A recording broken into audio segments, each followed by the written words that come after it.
You're tuned in to the Behind the Scenes podcast with your host, Mann Robinson, the place where educational, motivational, and inspiration collide with innovation. Be entertained while learning from some of the best actors, directors, and producers in the industry today with self-help tips that you can apply in your career. We don't just talk about it, we be about it. So, welcome back to Behind the Scenes podcast with your host, Mann Robinson. Man, I mean, this one is special to me because it's a friend of mine, business partner, and like I told y'all before, it's a strong female in the gizang. So, she got a lot of stuff going on, and she's actually a businesswoman first. I think she, like me, she a business first and everything else after that. That's what she could tell you herself. But the amazing, phenomenal, funny, hardworking, thugged out Torrei Hart. What up, dog? What's up? How you doing? I'm all right, I guess, considering what's happening. Yeah, man. It's, I'm from Michigan, and I hear Michigan got the highest whatever, but the highest what? It's the highest people that's getting it right now, infection. In Michigan? I thought it was New York and Jersey. Nah, man, Michigan tripping right now. It's tripping. So, Wow, I thought it was New York and Jersey. Shit. I think New York got the highest death, but infection rate in Michigan is up there. So. Oh wow. Yeah, so it's depressing. We all the same. This proves that we all the same. We sound dumb talking about white, black, Chinese. That don't matter. Right. Don't matter. But right. What we've been doing on this podcast is basically touching on that slightly, and telling everybody how we're able still to do what we do, even though we're quarantined. We can't even be around each other right now. And this right here is proof. I'm 2,000 miles away from you right now. Right. And you in the studio. Yeah, we're here getting it in. You know what I mean? So God bless us with that ability to be able to do that. So enough about this. We're going to talk about you for a minute. So okay. You got a production company. I do. Torrei Hart Productions. And, a project that we did together is under Torrei Hart Productions. Yeah. Also, another film that I produce, which is currently on, sorry, y'all, I had to get this back in here, but another film that I currently produce, which I think you were on with him earlier, the director. Yeah, I was on, he came on, I forget what episode that we named it, but Van Elder, yeah. Right. But I didn't know you produced it though, so that's news for me. That's dope. Yeah. I mean, I'm not at the level how me and you were, of course, right. bringing stuff together. I'm a part of that process. And then trying to think my comedy tour, Time to Tell My Side. And then I have a Skinny Bitch Keto recipe book, which is out now. And it's just about recipes and the keto lifestyle, that. And then a lot of other up and coming stuff that I'm working on currently, like the Coronavirus Comedy Tour, which is a platform that was created while we've been in quarantine. And, that's coming out Friday. And it's a platform for comedians and for people to go watch good comedy. Also to make, for the comedians to make a few dollars too while they're shut down, because since we can't get out and entertain, you got to figure out another way. Yeah. So, and that's what this is all about. But one thing I noticed real quick is that you are you remember Luke Skywalker, Luther Campbell. Remember him? Two Live Crew. So he was very successful, not only because of the music, but the titles that he decided to name the songs. And I just noticed all the projects that you said, you got real dope names. Skinny Bitch Keto. I mean, that's dope. Then Skinny you had Bitch, yeah. Then what was the other one? The comedy tour, marketing. Coronavirus Comedy Tour, and the name itself. I mean, it's a little, it's what it is. Right, but it is what it is. You know what I'm saying? It's bringing laughing and light, and to people that's going through stuff right now. Yeah. So, comedy has always been that go to. It's always something happen real bad, and you always get a good laugh in. So I understand where you're going with that, and I know the world will appreciate it. Right. But that wasn't it. I remember you had your drink company, then you had a hair products. Skimpy Mixers. Yeah, you just don't play around. A lot of people don't know that. Yeah. I mean, a lot of people are knowing that in the last however long, but you're way more powerful than what's perceived. You are that deal. And I was at your comedy tour. I went to one of the stops, and you came out and supported twice, actually. Yeah, but the last one was the one I was waiting for. My side of the story. That's what everybody waiting on. See what I'm saying? Time to tell my side. I know, but it's so crazy because now I'm just, as a Pisces, I be getting into modes where I'm like, you know what, I'm over this shit. On to the next. I don't know. I'm always conflicted, but I'm learning, to like, because my brain is always going, and it's always like, okay, Tori, this right here. It's always something. It's like, do this. But I'm learning to sit still and finish stuff out. You know what I mean? Yeah. Well, I mean, even if you say that, what I seen was finished. Everything I seen was finished, and it was all dope. I remember the first time I met you. You probably whatever. I remember the first time I met you at your house. Your introduction was what it was, pretty funny. But we don't have to talk about that. We don't have to. Hey, listen, it's okay. It's fine. I don't care. No, we ain't gonna talk about that. Damn. Only reason I was so calm because I done it plenty of times. That's just how I was cut, bro. Whatever. Right. Yeah. So, but at that same day at your house, I seen a bunch of pictures of you. Well, a couple pictures of you and Michelle Obama. Not everybody get a chance to meet somebody like that, and right. You get auras of people when you're around them, and you give me that type of authoritative, power, intelligent vibe. You always have. So how was that though, meeting her? Wow. It was amazing. And I was just as shocked. I was like, Michelle Obama wanted me at a dinner with 20 other like influential women. I was like, okay, whatever. I'm thinking to myself, like, she clearly does not know, but when I got there, I realized, she just basically was saying that she is a fan of reality TV. I was on a reality show in Atlanta, and she said she liked how I portrayed myself on the show, and she saw something in me, and she was just saying, I can't talk politics all day long.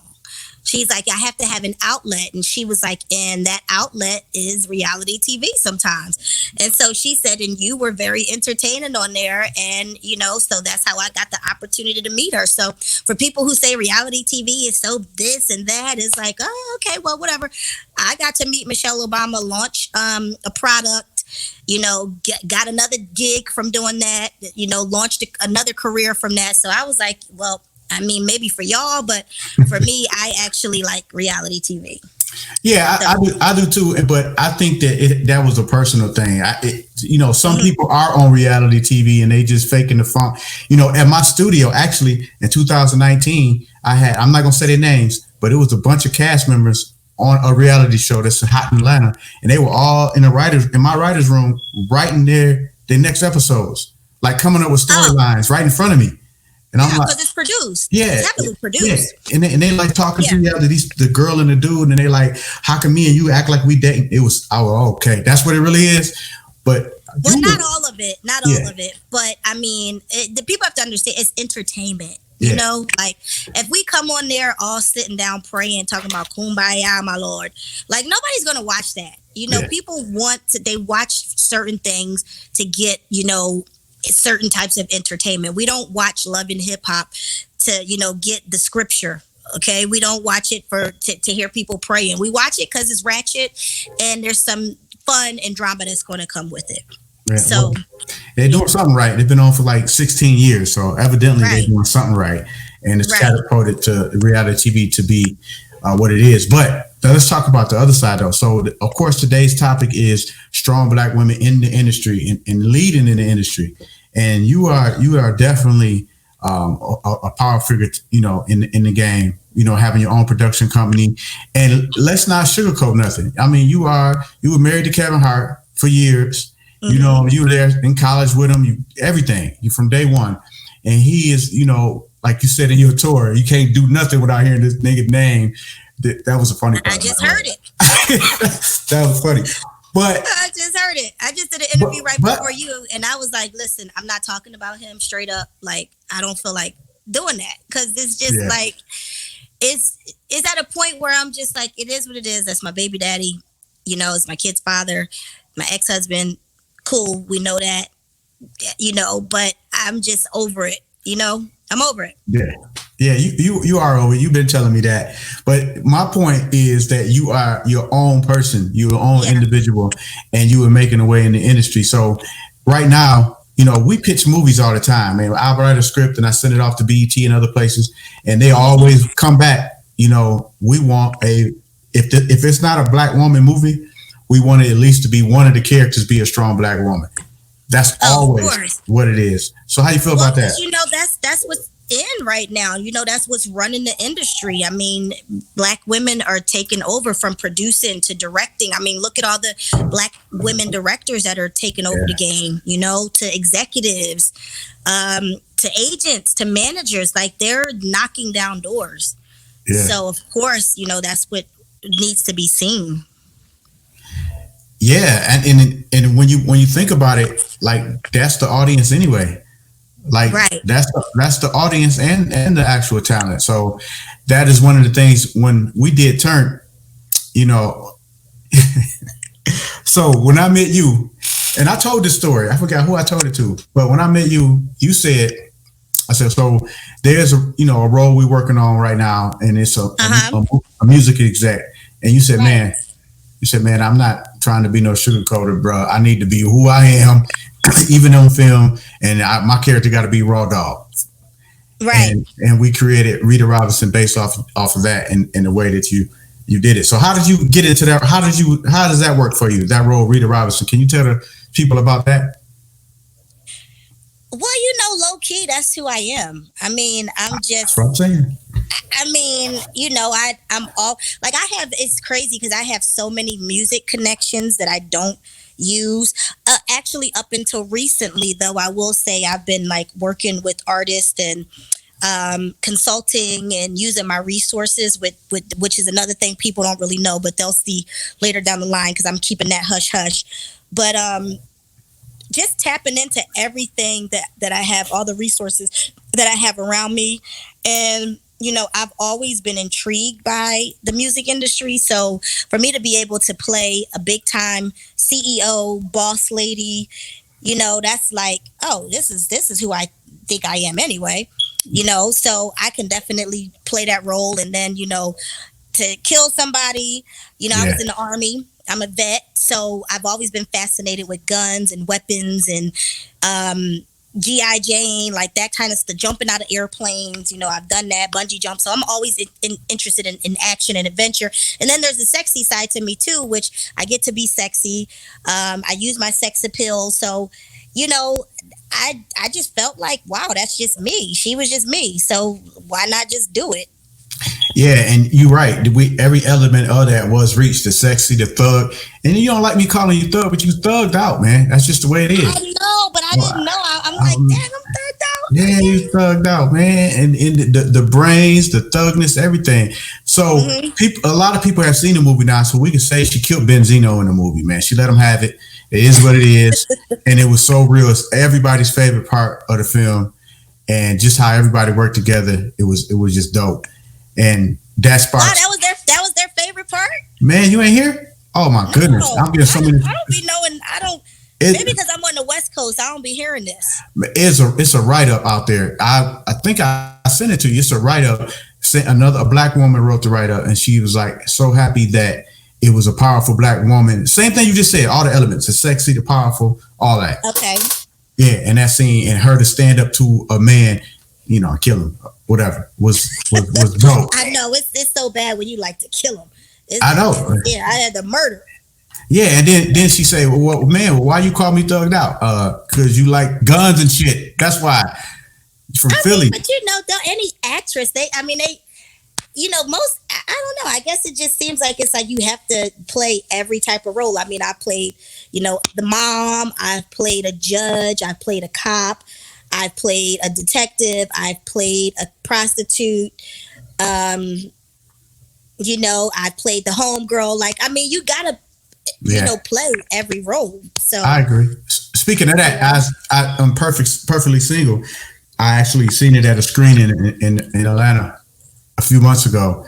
And I'm so used to seeing you as Rita and as a friend, which is, like you said, very close anyway.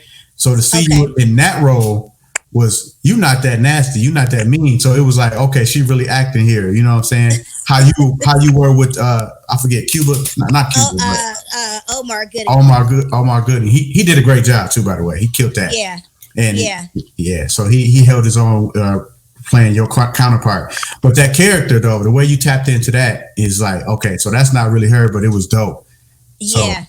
So listen. So this podcast, there's a lot of people listening, like, you know, they want to either be an actor or a writer or a director, like myself. So sometimes we want to give tips. What do you say to somebody that's like, it's easy? It's not even really easy to do a role that you are like. It's still work in that, but it's a lot more work to do. It has to be natural. Yeah. So how do you? I would just have to say because I don't audition well. See, what I've learned about myself, I don't audition well. But if you give me the role, or if somebody's like, okay, we have this, we're thinking about you I'm going to kill it. But when I go into auditions, for some reason, it's totally different. Just like some people audition well, but then when you get them on set, it's like, wait a minute, they gave this motherfucker a part. So you just have to know who you are as an artist too, which is why I like to create a lot of things for myself, because a lot of people don't really, they think they have this one perception of me, but they have no idea who I really am. So I'm kind of like this mysterious person anyway, unless you really get to know me, which a lot of people, they don't really get to know people, or, you know, when they say audition, and it's like, if you go and audition for something, just in that moment, you never know like what could be going on. So I would say as an artist, if you know what you are, like some artists are strictly just talent. If you know you just talent, you got to go in there and body those auditions. But if you're somebody like me, who I'm like, yeah, I can produce, I can create, I can do my own thing. So I'm kind of low key, like looking at these directors, these casting directors, like I shouldn't even be doing this for you, but I'm gonna do it, you know. And it's a little cocky, but you know, it's just, I know who I am. I know I'm not supposed to just be going and auditioning for people, because I can do other things too on top of that. So for the aspiring actors and actresses, find your lane in that too, you know. And if you can't come up with your original content, like I had Pretty Funny Fish, which was a sketch group that I had, which we created on our own and got our deal from Russell Simmons from that, and then went on to, you know, make a lot of money off of, we kind of pioneered like a lot of the YouTube stuff we see now. So, you know, but that came from people weren't giving me an opportunity. And I said, okay, well, I'm going to create my own. And then once I got in that lane of creating my own opportunity and being able to use my resources, and even like with you and saying I'd like to come on board and produce, then, you know, that's kind of what it becomes. So I think find your niche, find your lane, and then don't be scared to thrive in it. Because it is sometimes where I'm like, you know, I'm tired of producing, I'm tired of feeling like I gotta create, but every time I do, it's more reward with that. It's more work, of course. Sometimes I would love to just be the talent and show up and that's it. But even with my comedy tour, I mean, I put that together. I was actually, you know, reaching out to different comedy clubs and saying, this is what I'd like to do, and let's work a deal. You know, I had an agent, but I was using my own name to go out and make things happen. And sometimes people don't know you have to just make things happen on your own. So make it happen. And so that's another thing too. Like, so when I hear people say, oh, she's using the name, and it's like, using the name for what? Like, I have to do the work. If I'm not doing the work, what good is a name, you know? So just do the work. Yeah, that's nonsense. I think that I totally understand the name situation. All the kids, you got the same name. That's just that. Done deal. Nothing else to talk about. Because even if I change it, they're just still going to say, "Oh, she changed the name," but she should have just left it Hart. You know, it's. I mean, Tina Turner did it. Tina Turner, right, a bunch of them. So, right. so we're about to take a quick break because I have this thing called random thought. I'm kind of crazy, so every once in a while I just think of something and I just say it. So I'm about to go to that. But when we get back, if you can, we want to talk about the difference between comedy, like stand-up comedy, which is very hard, opposed to stage acting or even set acting. So we'll be right back right after this. And now it's time for Mann Robinson's Random Thought of the Day. So today's random thought has nothing to do with film. It's Michael Jordan. His documentary was dope. 10 episodes, showed everything. But you got haters coming in. Well, I ain't gonna call them haters. You got people like Horace Grant coming in, some other sidebar niggas coming in, even Scottie Pippen coming in, and all these other folk coming in, saying that they're livid because of his documentary. Nigga, it's his documentary. Nigga, do your own documentary, and you won't have that situation. Do the Scottie Pippen documentary, which Scotty's actually my boy, though, honestly. I like Scottie Pippen. Horace Grant, whatever. Horace Grant, do the Horace Grant documentary. You know what I mean? I don't understand why so many people hating on Michael Jordan, man. He was great then and he's great now. All he did was tell the truth. There's one part about that pizza, though. That pizza situation, I don't know about that. But this is Mann's Random Thought. Hope y'all was entertained by it. Tell me what you think. You can message us on here, or you can hit me up on Instagram at Mann Robison. Boom, at Mann Robison. That's it. 2 N's, Mann Robison. Tell me what you think about my random thought. In other words, leave Michael Jordan the hell alone. He was great then, he hate now. I say he great now. He was great then, he great now. If you got a situation or problem with him, do your own damn documentary. Mann Robison. Now back to Torrei Hart. More peaceful situation. Welcome back to Behind the Scenes with Mann Robinson. We don't just talk about it, we be about it. Okay, welcome back to Behind the Scenes podcast. I'm your host, Mann Robinson. We got the red cup girl there sitting out chilling. Torrei Hart, thugged out to the fullest, duck bullets. You understand? Just got finished cooking dinner for the kids. I'm having a little cocktail now. They straight. Yep, everybody good then, right? Quarantine, for real. That's how it is right now. Hey man, I'm getting a lot of shit done though. Honestly, I don't even want to talk about it because it sounds selfish. I'm just gonna leave that alone. But we got some questions for you if you can help us out. I've been sleeping my ass off. I mean, you couldn't have been sleeping too much because you told me you got a brand new tour, you got the brand new everything going on. That was the first week. I was like, okay, I gotta figure something out, and But honestly, man, I don't sleep. So being able to sleep, and I gave myself a pass. I said, because I'm always on myself so hard, like, no, you gotta be work. And I said, no, I think this is actually God is trying to tell us just relax. Just relax. At least he's telling me that. So I'm kind of on I don't feel like working. I'm gonna do what I need to do for this platform and for what I already have established. But if something come to me, cool. But if not, man, I'm sleeping. I mean, to be honest with you, you got a great point because this proves that money don't mean a damn thing. It ain't nothing. This is all about surviving and living, Right. And so I agree with you. Plus, you got things established. But, I just had a random thought again. Like, when we first started, well, not first, but when we were filming Turn, and Jamal Willard is in it as well, a rumor kicked out that y'all was dating. Is that true? No. That's not true? We're just friends. We were just friends. Okay, I ain't know. I mean, I was there too, but I didn't know. I'm not nosy.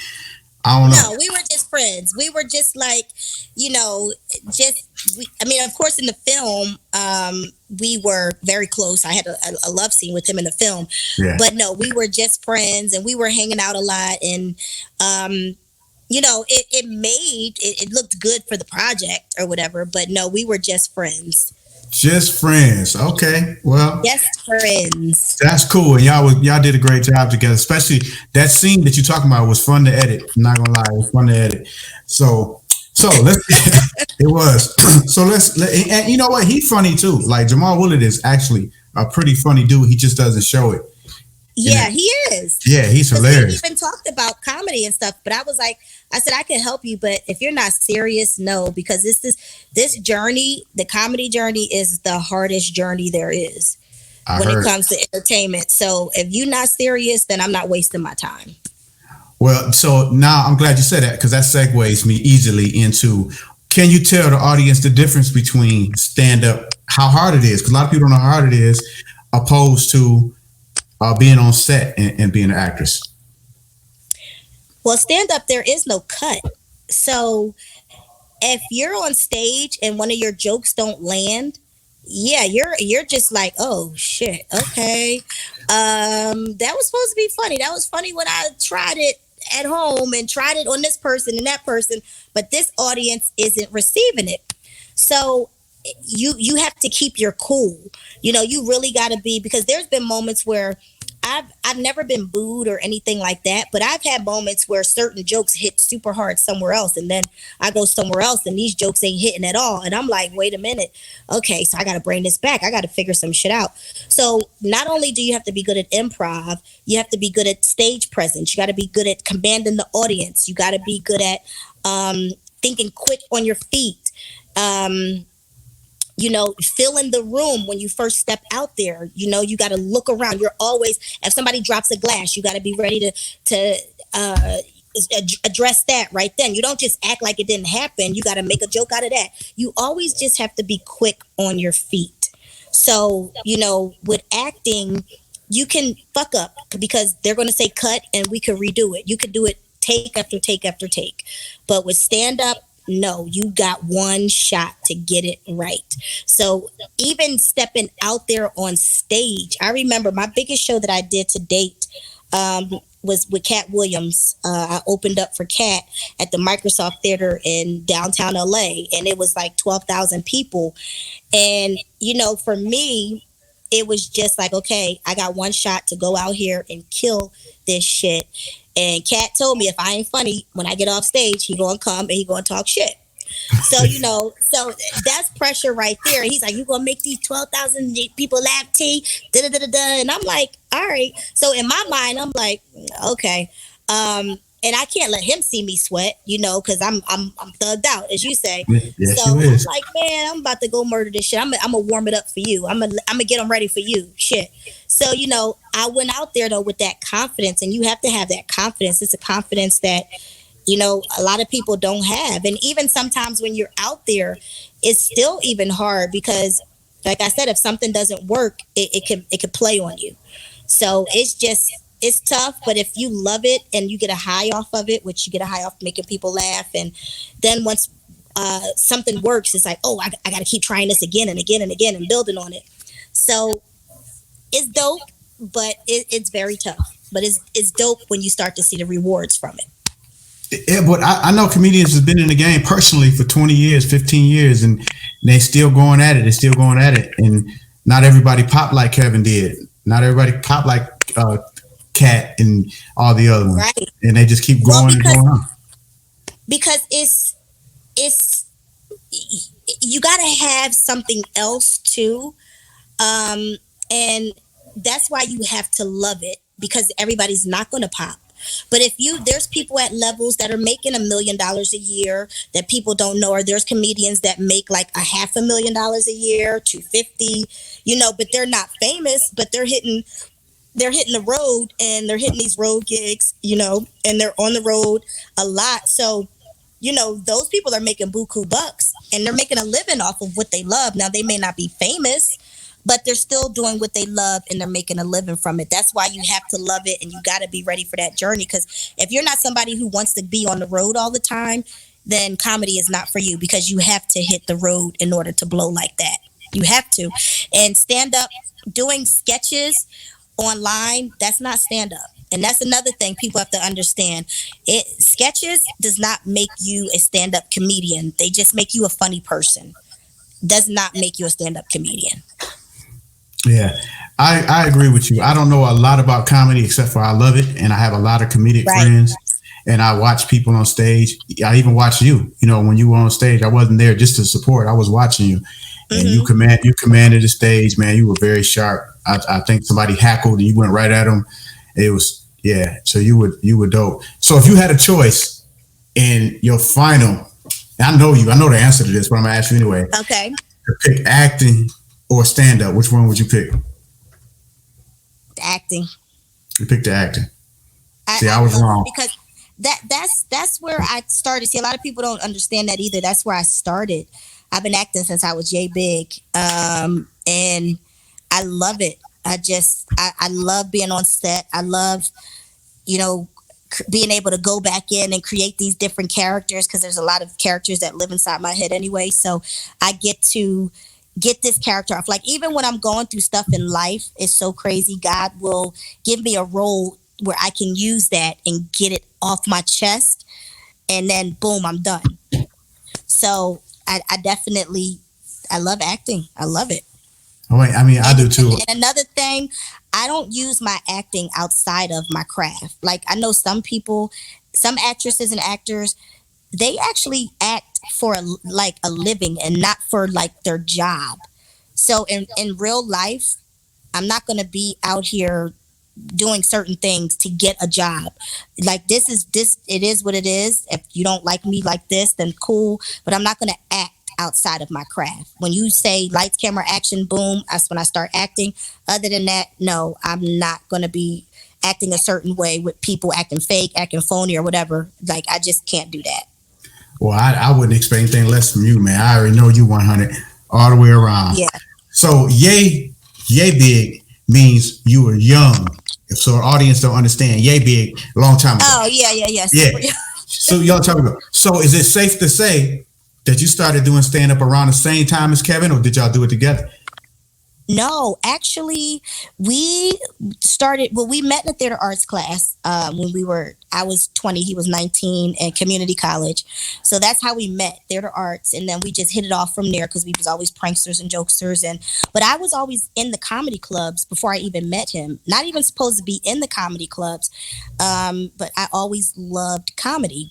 So I was always in the clubs, always around it. And so it only made sense that God would bring us together. You know what I'm saying? And then after that,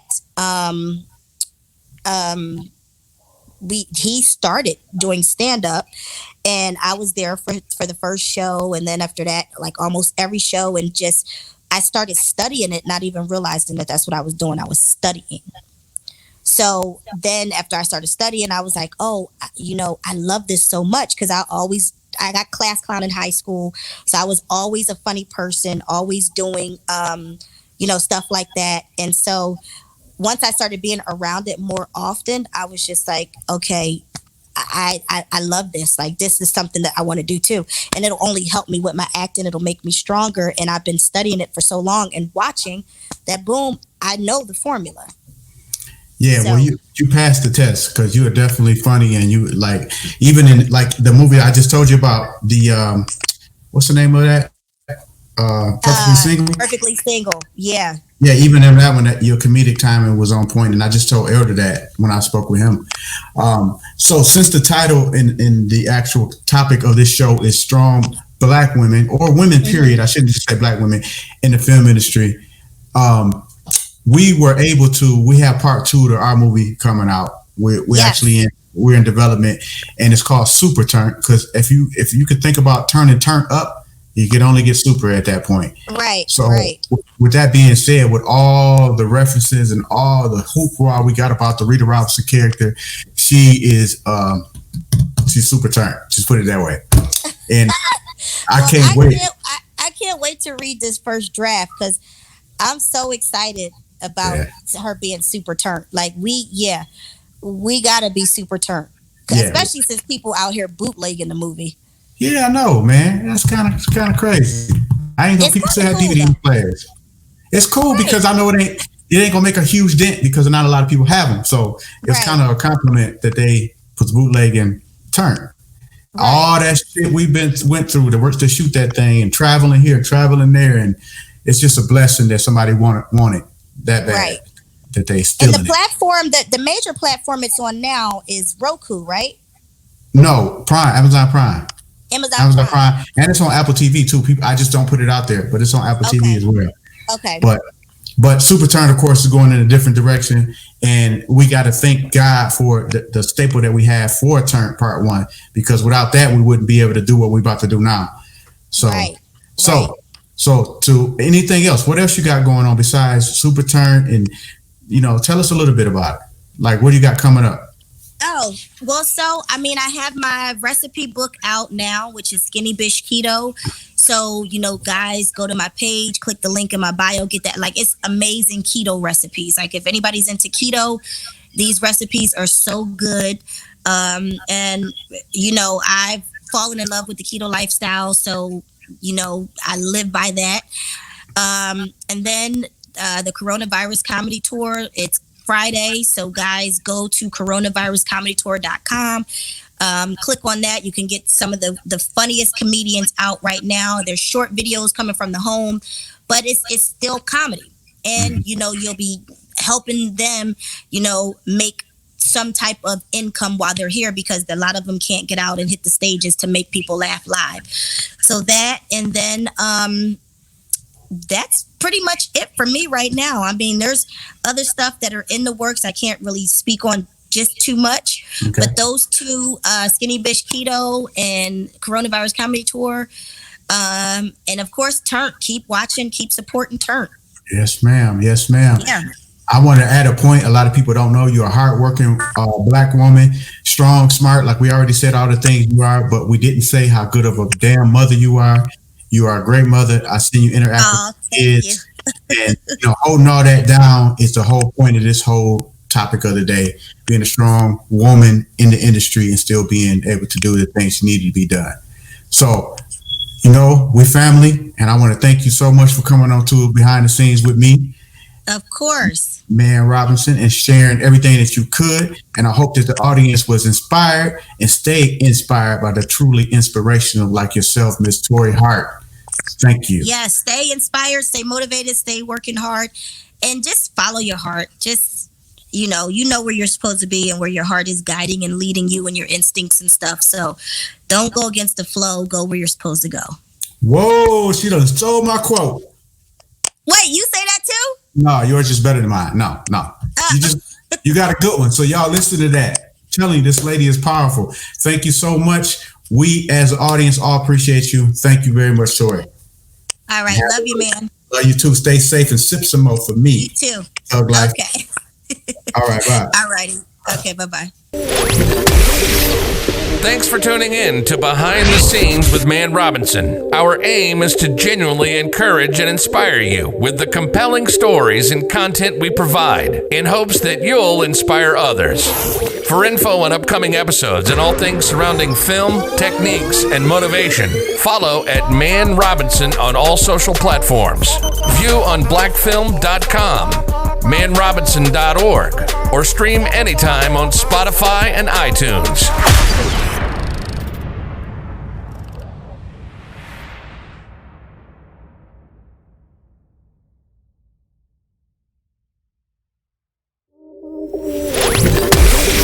Welcome back to Behind the Scenes with Mann Robinson.